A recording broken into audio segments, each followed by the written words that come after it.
예수님께서 죽은 나사로를 살리신 것은 나사로 가족에게 긍휼과 자비를 베푸신 것입니다.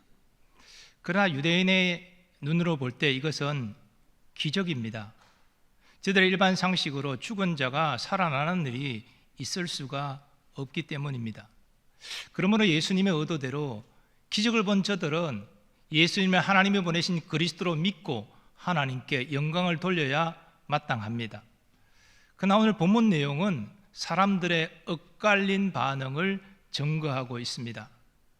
먼저 예수님께서 죽은 나사로를 살리신 것을 직접 본 많은 유대인이 예수님을 믿었습니다. 기적이 항상 믿음에 이르게 하는 것은 아니지만 유대인들은 본래 표적을 구하는 사람들이기에 부인할 수 없는 표적을 본 저들은 예수님을 하나님이 보내신 그리스도로 믿었습니다. 하지만 이 분명한 기적을 보고서도 믿지 않는 자들이 있습니다. 오늘 본문은 저들의 행동을 이렇게 증거합니다. 그 중에 어떤 자는 바리새인들에게 가서 예수께서 하신 일을 알리니라. 이들이 바리새인의 보냄을 받아온 자인지 아니면 바리새인의 환심을 파서 어떤 이득을 얻으려는 자인지 분명치는 않지만 저들이 예수님을 믿지 않은 것은 분명합니다. 그리고 이어지는 본문은 대제사장들과 바리새인들이 산헤드린 공회를 소집한 사실을 증거합니다.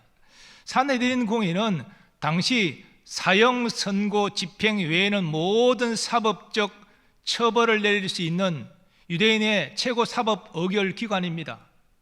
그러한 산헤드린 공회가 소집되었다는 것은 그만큼 지금 중요한 일을 논의한다는 것입니다. 저들이 본래 예수님을 미워했지요. 그러나 나사로가 살아난 이 일로 인해서 많은 사람의 관심이 예수에게 몰리자 이 일을 논의하고자 이 공회를 소집한 것입니다. 오늘 본문은 그 공회의 구체적인 논의 내용이 이렇게 증거됩니다. 이 사람이 많은 표적을 행하니 우리가 어떻게 하겠느냐? 만일 그를 이대로 두면 모든 사람이 그를 믿을 것이요 그리고 로마인들이 와서 우리 땅과 민족을 빼앗아가리라.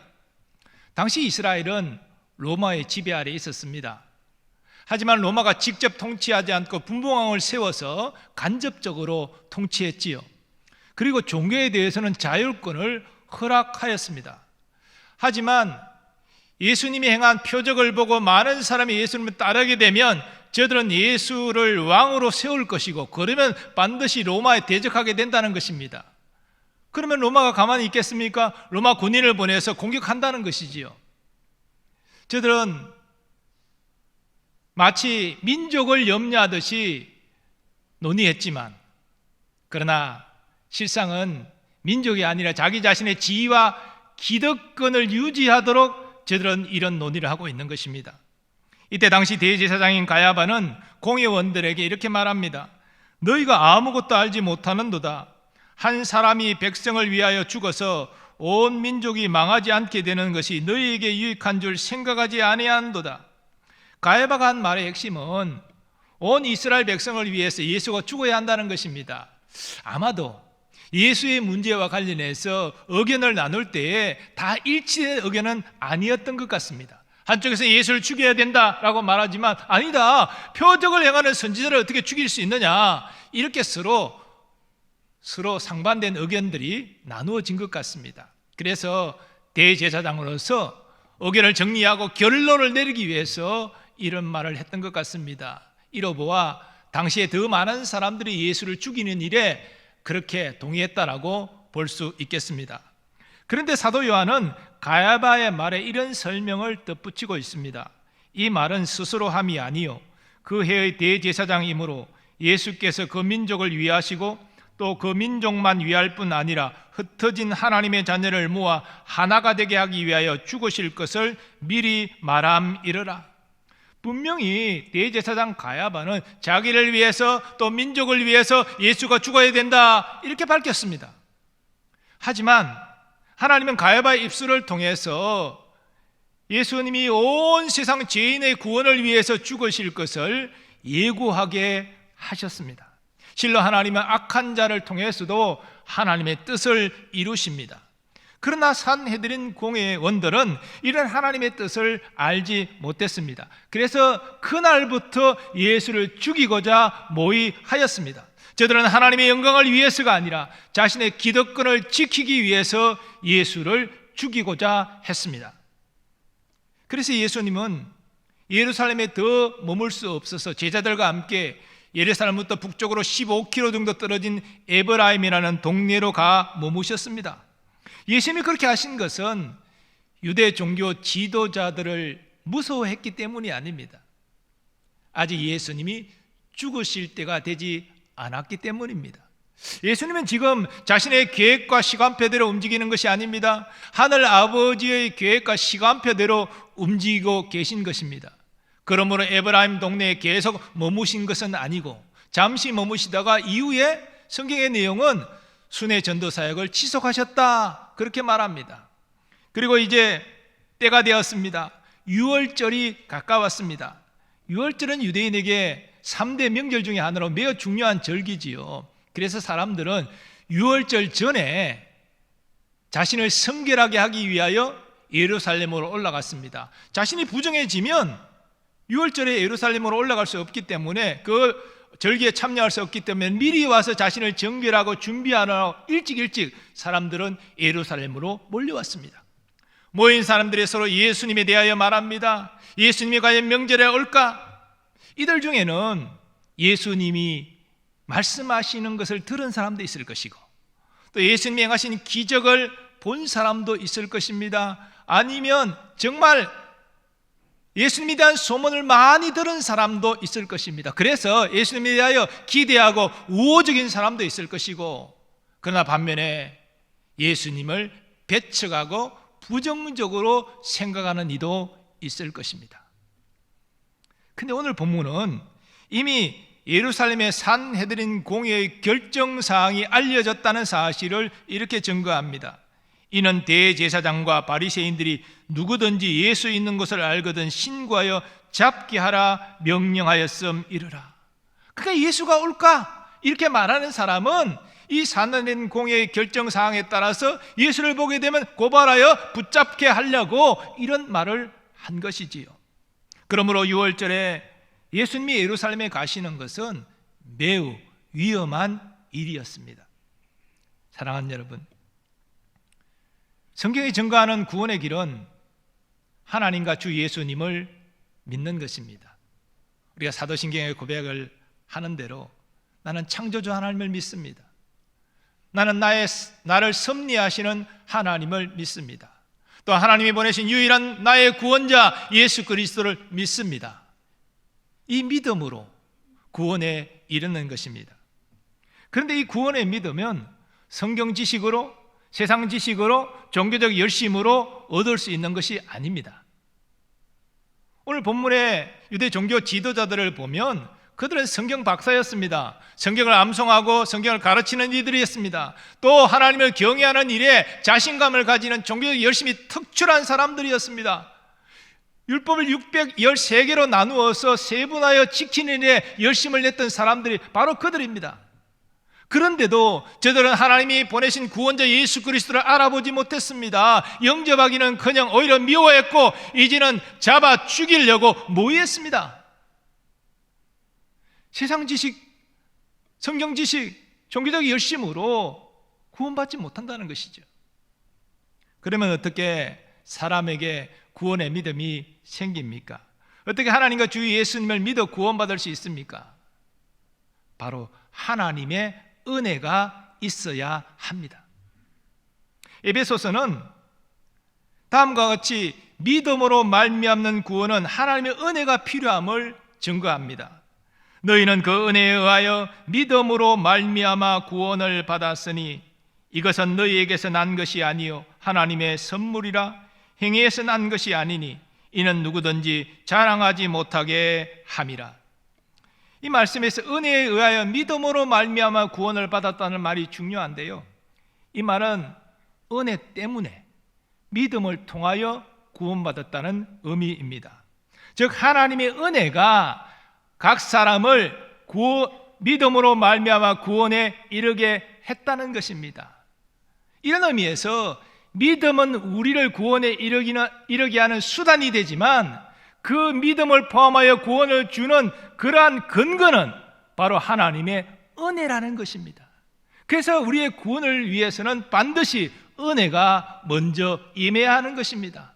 오직 은혜, 오직 예수, 오직 믿음, 그 결과 구원을 받게 되는 것이지요.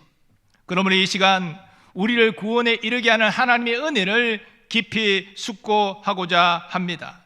우리를 구원하는 하나님의 은혜는 어떤 과정과 어떤 단계를 거쳐서 우리에게 역사하였습니까? 허물과 죄로 죽어있던 우리를 하나님은 자녀로 삼기 위하여 어떤 은혜를 베푸셨습니까? 이것을 깊이 인식하고 하나님의 은혜에 감사하며 이제는 하나님의 거룩한 자녀, 은혜 받은 자답게 살아가는 거룩 결단이 우리 모두에게 있기를 소원합니다. 첫 번째로 우리를 구원에 이르게 하는 하나님의 은혜는 하나님의 택하심의 은혜입니다. 은혜가 무엇입니까? 은혜는 받을 자격 없는 죄인에게 베푸시는 하나님의 호의입니다. 우리는 죄인입니다. 하나님이 죄인에게 호의를 베푸실 이유가 없지 않습니까? 하나님 모른다, 하나님 싫다, 하나님 비방하고 하나님 대적하고 하나님 말씀대로 살기를 원치 않는 그런 우리에게 호의를 베푸실 이유가 없지 않습니까? 그러므로 은혜는 하나님의 주권과 분리할 수 없습니다. 즉 하나님은 그 기뻐하시는 뜻대로 은혜를 베푸신다는 것입니다. 사도 바울은 에베소서에서 그 사실을 이렇게 증거합니다. 하나님이 창세전에 그리스도 안에서 우리를 택하사 우리로 사랑 안에서 그 앞에 거룩하고 흠이 없게 하시려고 그 기쁘신 뜻대로 우리를 예정하사 예수 그리스도로 말미암아 자기의 아들들이 되게 하셨으니. 성경은 분명히 하나님이 창세전에 그리스도 안에서 그 기뻐하시는 뜻대로 우리를 예정하셨다, 택하셨다 증거합니다. 우리 편에 택하심을 받은 어떤 요인이 있는 것이 아니라는 것이지요. 하나님이 일방적으로 기뻐하셨기 때문에 우리를 택하셨다는 것입니다. 이것이 바로 받을 자격 없는 자에게 베푸신 택하심의 은혜입니다. 우리는 이런 택하심의 은혜를 받아서 자녀가 된 것입니다. 두 번째로 우리를 구원에 이르게 하는 은혜는 하나님의 부르심의 은혜입니다. 먼저는 하나님이 은혜로 택하시지만 다음으로 하나님은 은혜로 부르십니다. 자녀로 부르시는 것이죠. 사도 바울은 사랑하는 제자 디모데에게 이렇게 하나님의 부르심을 증거합니다. 하나님이 우리를 구원하사 거룩하신 소명으로 부르심은 우리의 행위대로 하심이 아니요 오직 자기의 뜻과 영원 전부터 그리스도 예수 안에서 우리에게 주신 은혜대로 하심이라.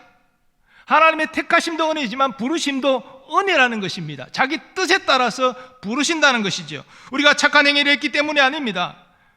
그것은 은혜라고 말할 수 없죠.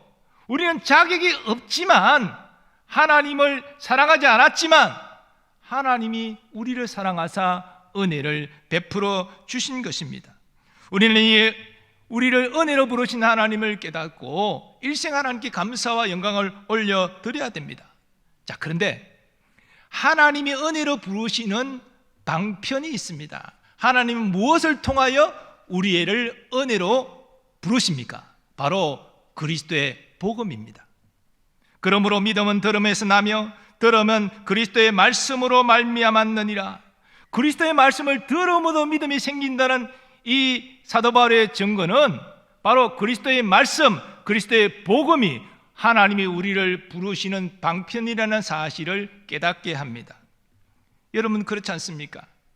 여러분이나 저나 누군가 복음을 전했기 때문에 예수님을 전했기 때문에 그것을 듣고 처음에는 거부했지만 처음에는 받아들이지 않았지만 하나님이 은혜로 우리의 마음을 주장하셨기 때문에 그 부르심에 응답하여 우리가 하나님의 자녀된 것 아닙니까? 이런 은혜를 깨닫는다면 이제는 우리는 하나님이 택한 자를 부르시는 이 모든 과정 가운데 하나님의 선한 도구로 쓰임을 받아야 마땅합니다. 그것은 바로 우리가 주의 복음을 전하는 것이지요. 누군가가 주의 복음을 전할 때에 그 전하는 그 말을 듣는 사람에게 하나님이 은혜를 베풀어 주셔서 부르신다는 것입니다. 부르심의 은혜를 입은 자들은 하나님의 부르심의 도구로 헌신하는 것이 마땅하다는 것이지요. 세 번째로 우리를 구원에 이르게 하는 하나님의 은혜가 있습니다. 그것은 하나님의 결단케 하시는 은혜입니다. 엄밀하게 말하면 하나님이 택하실 때 우리가 구원받는 것이 아니죠. 하나님이 부르실 때 구원받는 거 아니죠. 그 택하심과 부르심을 통하여 하나님의 은혜가 임할 때 응답해야 구원받는 것입니다. 복음으로 부르셨지만 아무 응답을 하지 않으면 그건 구원의 역사가 안 일어나는 것이죠. 마지막 최종 결단케 하시는 하나님의 은혜가 있기 때문에, 즉 믿음으로 응답하기 때문에 구원받는 것입니다. 그런데 문제는 아담의 후손인 모든 자연인은 태어날 때부터 그 본성이 부패된 상태에 있기 때문에 하나님을 알지도 못하고 하나님을 알고 싶어 하지도 않고 또 하나님 말씀에 따라 살 능력도 없다는 것입니다. 예수를 구주로 믿지 않는다는 것이죠. 세상 사람들에게 예수 믿고 구원받으세요? 그러면 아 그렇습니까? 지금 다가 예수 믿겠습니다. 이런 사람 보셨습니까? 대부분 예수가 누군데요? 아 예수가 누구길래 나를 구원한다고요? 예수 믿으면 정말 영원한 생명을 얻어요? 에이 말도 안 되는 소리 하지 마세요. 지금 얻으시는데 그런 말을 하고 계세요. 아 이렇게 핀잔을 준다는 이게 일반적인 반응이라는 것입니다. 근데 우리가 직간접적으로 경험하듯이 예수님을 증거하면, 그리스도의 복음을 전하면 반드시 응답하는 사람이 있습니다. 영적으로 보면 아담의 후손으로 영적인 생명에 응답하는 능력이 불능인데, 아니 어떻게 회개하고 예수를 믿겠다는 것입니까? 왜 믿는 사람이 있습니까? 그 이유가 뭡니까? 그 스스로 안에서 깨달아져서 스스로 예수를 영접하는 것입니까? 아닙니다. 바로 하나님의 결단케 하시는 은혜의 역사가 있기 때문입니다. 이걸 좀 더 제가 논리적으로 세분해서 설명을 드리면 이런 거죠. 하나님이 하나님의 형상으로 아름답게 창조한 우리의 본성이 죄로 말미암아 부패됐지요. 그래서 우리 하나님의 형상, 우리 영혼의 기능이 지금 망가져 있습니다. 근데 이 영혼의 기능이, 영적 기능을 하나님이 먼저 회복시키는데 그것이 바로 성령으로 거듭나게 하시는 것입니다. 영적인 새 생명을 하나님이 심어주시는 것이지요. 이렇게 영적인 능력이 회복되기 때문에 자신이 하나님 앞에 죄인임이 깨달아져서 회개하게 되는 겁니다. 그리고 유일한 구원자가 예수 그리스도임이 깨달아지고 믿어지는 것입니다. 영적인 회복이 먼저 우리의 심령 가운데 일어나기 때문에 바로 이런 역사가 일어난다는 것이지요. 그래서 사실은 성령으로 거듭남과 예수 믿는 것은 동시적인 것이지만 논리적으로 따지면 성령으로 우리의 영혼을 하나님이 거듭나게 하시는 것이 먼저고, 영혼이 새로워졌기 때문에 회개하게 되고 예수님을 영접할 수 있게 되는 것이지요. 이것이 바로 결단케 하시는 하나님의 은혜입니다. 결단케 하시는 하나님의 은혜가 있다면 사람은 이렇게 반응합니다. 사람이 마음으로 믿어 의에 이르고 입으로 시인하여 구원에 이르느니라. 진심으로 예수님을 나의 구주로 믿습니다. 더 나아가 입으로 시인합니다. 여러분, 이 초대교회 때 입으로 시인한다는 건요, 목숨을 거는 행위입니다. 다 숨어서 예수 믿었죠. 로마 박해 시대인데, 아니 내가 예수 믿습니다 공개적으로 고백하는 것은 나는 목숨을 잃을지언정 예수님을 나의 구주로 고백할 수밖에 없습니다, 이런 행위인 것이죠. 이것은 결단케 하시는 하나님의 은혜가 임할 때만 가능한 것입니다. 세상의 지혜로는 하나님과 주 예수님을 알 수 없고 믿을 수 없습니다. 간혹 웬만한 성도보다 더 성경을 많이 읽고 성경 지식이 많고 또 신학 지식도 갖춘 그런 불신자를 만날 수 있습니다. 대화를 하다 보면 주눅이 들어요. 아, 나보다 성경을 더 많이 읽고 더 많이 알고 있네? 그러나 여러분, 세상 지식으로 얻은 성경 지식은 그를 구원하지 못합니다. 믿음이 생길 수가 없습니다. 오직 하나님의 택하심의 은혜, 부르심의 은혜, 결단케 하신 은혜가 임한 자만이 예수님을 구원자로 믿을 수 있다는 것이지요. 그런 자에게 제사함과 영생이 주어집니다. 부활의 소망이 주어집니다. 또 예수 그리스도와 함께 영원히 새하늘과 새 땅에서 왕노탈 권리가 주어집니다. 바로 하나님의 은혜가 임한 자에게 이런 특권이 주어지는 것입니다. 그런데 우리는 하나님의 구원의 은혜를 너무나 쉽게 생각하는 경향이 있습니다. 아, 구원의 은혜가 임해서 내가 예수 믿었구나, 내가 구원받았구나, 내가 하나님께 예배드리고 있구나, 이 피상적으로 쉽게 생각하는데요, 근데 이런 구원의 은혜를 베푸시기 위하여 하나님의 어떤 헌신과 어떤 희생을 감당하셨는지를 우리는 깊이 생각해야 됩니다. 여러분, 각자 본래 나는 죄인이요, 하나님을 모르던 자인데 어떻게 지금 하나님을 믿고 예수님 믿고 이렇게 예배할 수 있는가? 어떤 과정으로 어떤 은혜가 내가 주어졌는가? 이거 여러분 한번 깊이 생각해 보십시오. 자, 나를 구원하기 위하여 이 세상에 만들어지기도 전에 하나님 나라는 존재를 기억하셨습니다. 그리고 하나님의 자녀로 택하셨습니다. 그리고 하나님의 자녀로 택하신 나를 부르시기 위하여 하나님 사전 작업을 하시는데, 첫사람 아담의 범죄 이후로 내가 언젠가 모든 죄인을 구원할 구세주를 보내겠노라 선지자를 통하여 끊임없이 예고하십니다. 이 구약 성경의 모든 내용들이죠. 그리고 때가 되었습니다. 하나님이신 성자 하나님이 하늘 아버지의 뜻을 따라 자기를 비우시고 종의 형체를 입고 동정녀 마리아의 몸에 성령으로 잉태되어 이 땅에 우리와 똑같은 사람으로 태어나셨습니다. 그리고 인생의 모든 질고와 모든 아픔을 다 경험하시고 공생애를 시작하셔서 하나님 나라를 전파하시고, 그리고 하나님의 때가 되어 나의 모든 죄값을 지고 나의 저주를 십자가에서 대신 담당하셨습니다. 하나님은 그 아들의 절규까지 예민하시면서 나를 구원하기 위해 아들을 버리셨습니다. 그리고 죽어 장사된 아들을 사흘 만에 부활시키시고 하늘로 올리시며 나를 구원하기 위하여 기도하게 하시고 또 나의 구원을 완성하도록 다시 오겠다라고 약속하십니다. 그리고 누군가를 통해서 나를 기억하게 하시고 나를 위하여 기도하게 하시고 나를 섬기게 하시고 나에게 그리스도의 복음을 전하게 하셨습니다. 그러므로 나를 은혜로 부르셨고 또 나로 하여금 결단케 하신 은혜를 허락하시기 위하여 나의 심령을 새롭게 하여 주셨습니다. 그래서 나는 회개가 터졌고 예수님을 구주로 믿어 하나님의 자녀가 될 수 있었습니다. 여러분, 내가 누구이기에, 내가 얼마나 대단한 존재이기에 온 세상의 창조주시여 통치시신 그분이 나를 위해 이런 헌신과 희생을 할 수 있는 것입니까? 이게 놀라운 사건 아닙니까? 놀라운 일 아닙니까? 우리는 하나님의 은혜를 잊어서는 안 되는 것입니다. 사랑하는 여러분, 믿음은 모든 사람의 것이 아닙니다.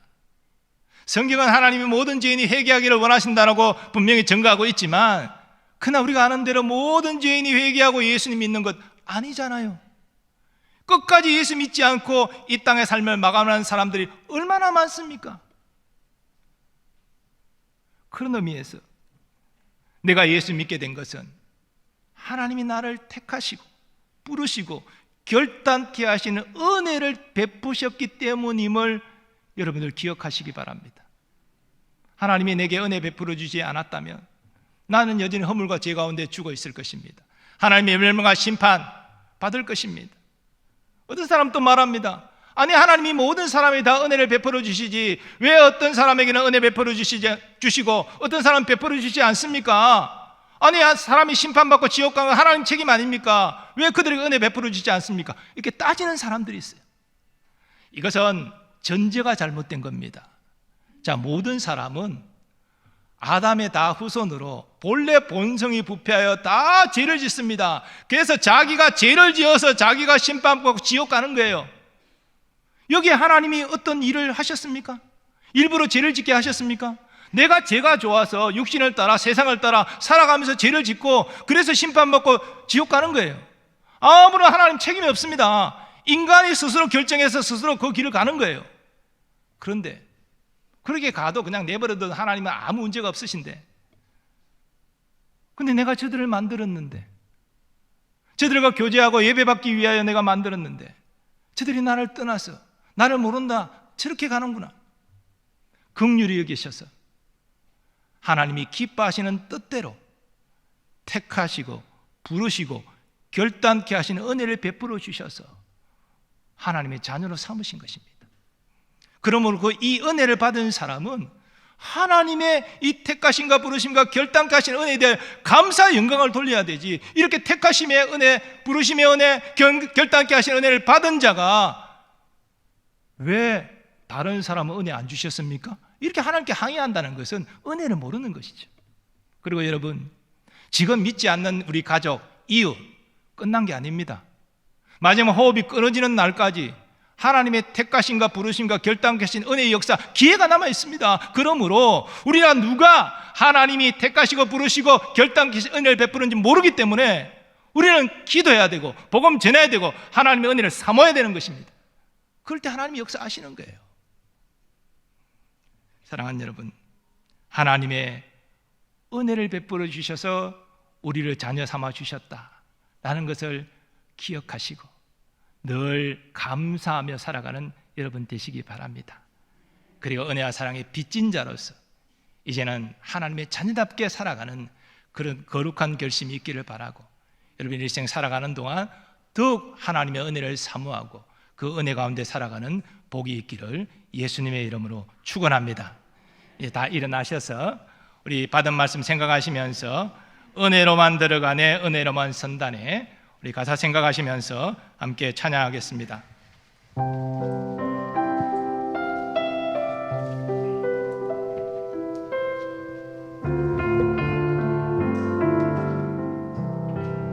은혜로만 들어가네 은혜로만 들어가네 은혜로만 선다네 우리의 노력이 아닌 어린 양의 보혈로 그분의 임재 가운데 오라 하시네. 우리를 부르신 그곳 은혜로 들어가네. 주님의 은혜 범죄한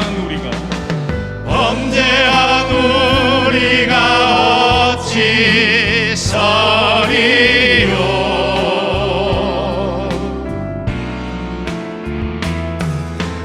어린 양의 보혈이 깨끗게 하시네.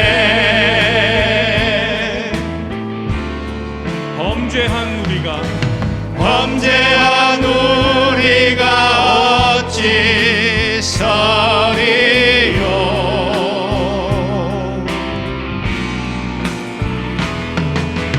어린 양의 보혈이 깨끗게 하시네. 은혜로만 들어가네. 은혜로만 들어가네. 은혜로만 선다네. 우리의 노력이 아닌 어린 양의 보혈로 그분의 임재 가운데 오라 하시네. 우리를 부르신 그곳 은혜로 들어가네. 주님의 그 은혜 주님의 그 은혜 주님의 그 은혜 주님의 그 은혜.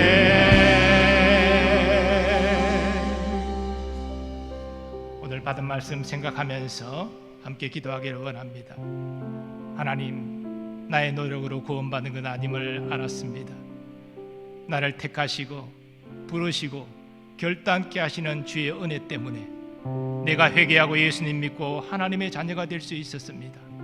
일생 살아가는 동안 이 하나님의 놀라운 은혜와 사랑을 잊지 않고 감사하게 하시고, 이제는 더 이상 육신을 따라 사는 것이 아니라 하나님의 거룩한 자녀답게 살아 은혜에 합당한 삶을 살아가는 우리가 되게 해달라고 주여 한번 외치고 합심하여 기도하겠습니다. 주여. 하나님 아버지, 오늘 말씀을 통하여서 많은 성경 지식을 가진 유대종 지도자들, 종교적 열심을 가진 그들, 그러나 예수님을 알아보지 못하고 미워하고 죽이고자 모의하였습니다. 하나님, 구원은 오직 은혜로 받는 것임을, 은혜 받은 자가 하나님 주신 선물인 믿음으로 받는 것임을 알게 하여 주옵소서. 하나님, 우리를 창세전에 택하셨습니다. 복음으로 부르셨습니다. 우리의 심령을 새롭게 하셔서 회개와 믿음의 역사를 일으키러 결단하는 은혜를 주셨습니다. 오, 주여, 은혜 아닌 것이 없습니다. 아버지의 받을 자격 없는 자에게 베푸신 은혜를 알게 하시고 그 은혜에 감사하게 하시고 은혜에 합당하게 되는 살아가는 결단이 있게 하여 주옵소서.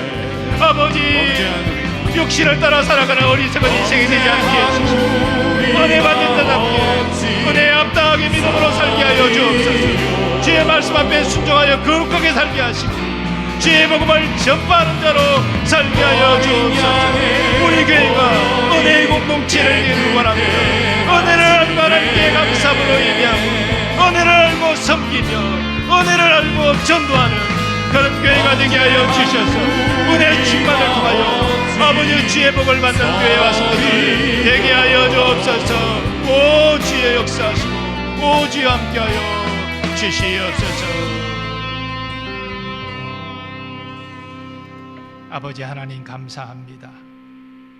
오늘 점점 이기적이고 인간 중심의 사회로 변질되고 있고 교회마저도 세속화되면서 하나님의 은혜가 아닌 인간적 열심과 노력으로 무엇인가를 세우려고 합니다.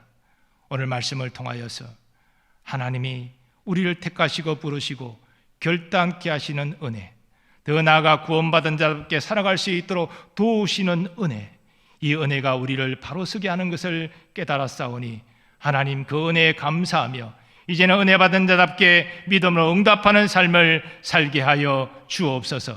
그래야 일생 주님을 기쁘시게 하고 주의 은혜 가운데 주님과 동행하며 살아가는 우리 모든 성도들 되게 하여 주옵소서. 이 시간 믿음으로 우리의 삶의 문제를 맡깁니다. 건강의 문제, 경제적인 문제, 자녀와 모든 인간관계의 문제를 주님께 맡길 때에 주여 우리에게 응답을 허락하시고 이 응답의 확신 가운데 평강을 누리게 하여 주옵소서. 특별히 또한 간구하는 것은 멀리 유학 중인 우리의 자녀와 또 군에 있는 우리의 자녀, 선교사님들과 그 가족들 주여 안보하여 주시고 동행하여 주옵소서. 오늘도 주의 은혜에 감사함으로 주의 몸된 교회와 성도를 섬기는 모든 주의 일꾼들을 기억하시고 은혜와 복을 베풀어 주옵소서. 우리나라 우리 민족에게도 주의 자비와 긍휼이 임하기를 원합니다. 코로나를 속히 아버지 극복할 수 있도록 하나님 도와주시고 또 어려운 민생 경제를 잘 회복할 수 있도록 새로운 정부에게 지도력과 헌신의 마음을 허락하여 주시고 남북의 평화 복음 통일을 꼭 이루어서 하나님께 함께 예배하고 함께 땅끝까지 복음을 전하는 그런 민족으로 쓰임받게 하여 주옵소서. 이제는 우리 주 예수 그리스도의 은혜와 하나님 아버지의 무한하신 사랑하심과 성령님의 역사하심과 교통하심이 우리의 구원이 오직 주의 은혜임을 깨닫고 은혜 받은 자로서 은혜에 합당하게 살아가기로 결단하는 모든 주의 백성들의 삶의 범사 위에 이제로부터 영원까지 함께 하시기를 축원하옵나이다. 아멘.